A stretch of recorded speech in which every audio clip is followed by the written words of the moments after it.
Hello भक्तों,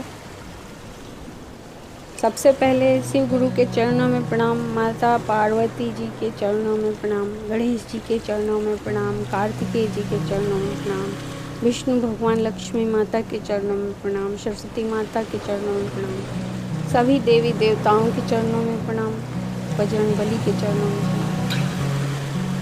तो भक्तों, आज मैं 17वां अध्याय आप लोगों को सुनाने जा रही हूँ, जिसका टॉपिक है प्रणव पंचाक्षरी का महात्म्य। ऋषियों ने कहा, हे महामुने, प्रणव एवं षडलिंग का क्या महात्म्य है तथा शिव जी की भक्ति पूजा का क्या विधान है, हमें सुनाइए। सूत जी बोले, हे ऋषियों, यह आप लोगों ने बड़ा उत्तम प्रश्न पूछा है। इसका उत्तर तो श्री महादेव जी ही जानते हैं, अन्य नहीं। फिर भी शिव जी की कृपा से मैं कहता हूँ, श्री शिव जी हमारी और आपकी रक्षा करें। प्रकृति से उत्पन्न हुआ संसार को नौ का स्वरूप है, इसलिए पंडित इसे प्रणव कहते हैं। प्र का मतलब प्रपंच, नौ का मतलब नहीं, और वह से तुम में, अर्थात तुम में कुछ भी प्रपंच नहीं है, वही प्रणव का अर्थ है। जो अपने वाले को मोक्ष देता है, जो अपनाने वाले को मोक्ष देता है, और इसलिए यह प्रणव कहा जाता है। यह प्रणव माया से रहित होने के कारण सर्वदा नहीं है, और इसी से पंडित इसे प्रणव कहते हैं। यह प्रणव सूक्ष्म स्थूल दो प्रकार का है। इसको एकांत में जपने से भोग की प्राप्ति होती है, और जो इससे 36 करोड़ जप लेता है वह योगी हो जाता है। यह आकार, उकार, नकार, बिंदु और नाद सहित तथा शब्द काल का कला से युक्त है, अर्थात ओ, म, इन 3 दीर्घ अक्षरों और मात्राओं से सहित प्रणव होता है, जो योगियों के हृदय में निवास करता है। यही शिव शक्ति की एकता और त्रितत्व स्वरूप तथा समस्त पापों को नाशक भी है। प्रवृत्ति के इच्छुकों का हस्व प्रणव के जप से सारे पाप स्वयं ही दूर हो जाते हैं, तथा निवृत्ति के इच्छुक को दीर्घ जप करना चाहिए।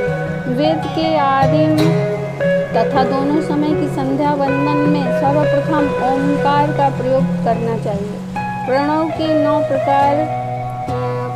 के 9 करोड़ जप से पुरुष शुद्ध हो जाता है। फिर 9 करोड़ जप से पृथ्वी का जप, फिर इससे ही जप से तेज, फिर इतने ही जप से तेज का, इतने ही 9 करोड़ जप से वायु का, और 9 करोड़ से गंधारी का जप होता है। हे ब्राह्मणों, नित्य सहस्त्र मंत्र जप करने से ओंकार से प्रबुद्ध हो शुद्ध योग को प्राप्त होता है।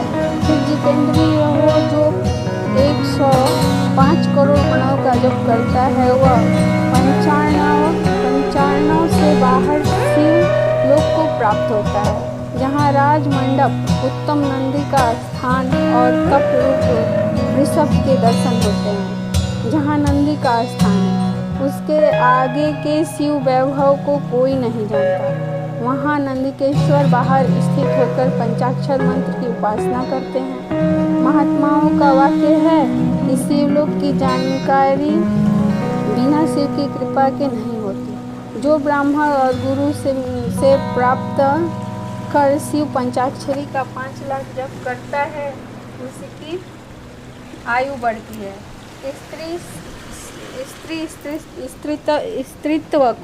स्त्रीत्व से छूट जाती है, क्षत्रियत्व से छूट जाता है, ब्राह्मण हो जाता है और पुनः मुक्त हो जाता है।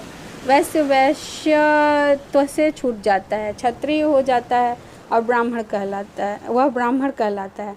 तथा शूद्र 25,000 जपे तो ब्राह्मण के समान शुद्ध हो जाता है, क्योंकि यह मंत्र शिव स्वरूप है, और जो इसको धारण कर लेता है वह शिव स्वरूप हो जाता है। शिव भक्ति की यही महानता है। जो जितना भी क्रम पूर्वक शिव मंत्र जपता है, उसकी देह में शिव जी उतनी ही सन्निकटता प्राप्त करते हैं, इसमें संदेह नहीं है। शिव भक्त स्त्रियां देवी लिंग रूप हो जाती हैं, और वे जितना मंत्र जपती हैं, उसके शरीर में उतनी ही भगवती की समीपता प्राप्त होती है। शिव जी की पूजा से विद्वान को आनंद की प्राप्ति होती है। शिवलिंग की पूजा शिव शक्ति की पूजा है और जो भक्त भक्तिपूर्वक षोडशोपचार युक्त पूजन करता है वह शिव रूप होकर शिव जी को प्राप्त हो जाता है।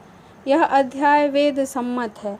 जो उस अध्याय को पढ़ता है उस पर शिव जी की अद्भुत कृपा होती है और यह सिद्धियों को प्राप्त कर लेता है। और यहीं पे भक्तों हमारा 17वां अध्याय समाप्त हुआ है। हर हर महादेव। मुझे विश्वास है आप लोगों को बहुत पसंद आएगा। अगर पसंद आए तो लाइक शेयर कमेंट ज़रूर करें। धन्यवाद।